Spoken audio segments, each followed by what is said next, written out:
সেই বিজয়কে কিন্তু নষ্ট হতে দেবেন না।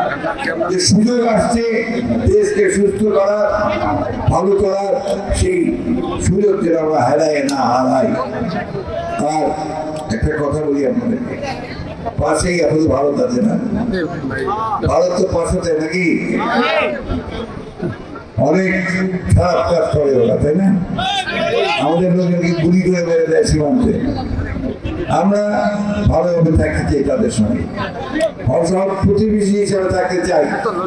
কিন্তু আমাদের উপর যদি কোনো অন্যায় অত্যাচার হয় তার প্রতিবাদ আমরা জানাবো। আমরা যদি এখন এরকম শুরু করি, আওয়ামী লীগের মতো শুরু করি, তাহলে কি আমরা টিকতে পারবো? একই রকম দশা হবে আমাদেরও, তাই না?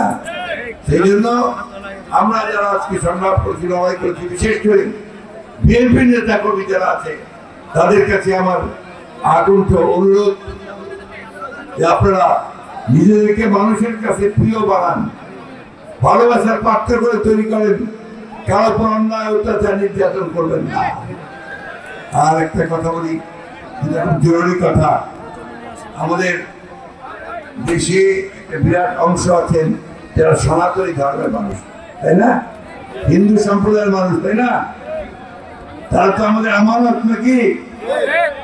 আমরা হচ্ছি বৃহত্তর সংখ্যাগোষ্ঠী, আমাদের আমানত হচ্ছে এই লঘু সংখ্যালঘু সম্প্রদায়ের লোকেরা, তাই না? তাদেরকে রক্ষা করার দায়িত্ব কার? আমাদের। আল্লাহ তাআলা বারবার বলছেন, আমানত যে খেয়ানত করে সে কিন্তু মোমেন না। এই আমানতকে আমাদের রক্ষা করতে হবে। তাদের পূজা আসছে, সেই পূজা মধ্যে সেই রক্ষা হয়, কোথাও যেন কোনো অঘটন না ঘটে, তাদের সম্পত্তি, তাদের আত্মীয় স্বজনের উপর কোনো অত্যাচার না আসে, সেই ব্যবস্থা আপনাদের করতে হবে। আপনাদের সঙ্গে আমার দেখা হয়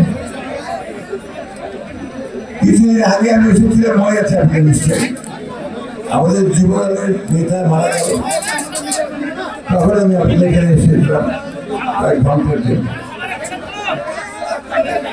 আপনাদের সঙ্গে আমার পরিচয় আছে না দীর্ঘদিনের।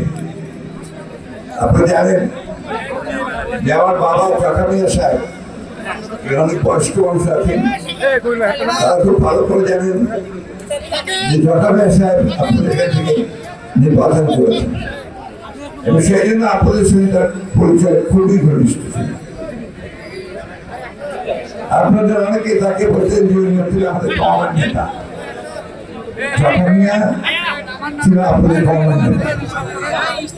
এই হরিপুর বাড়ি এই কনফারেন্সি ওদিকে রামেশ্বর ফিগর, এই এলাকাগুলোতে সাবেক চেয়ারম্যান মনে আছে কিনা আপনাদের?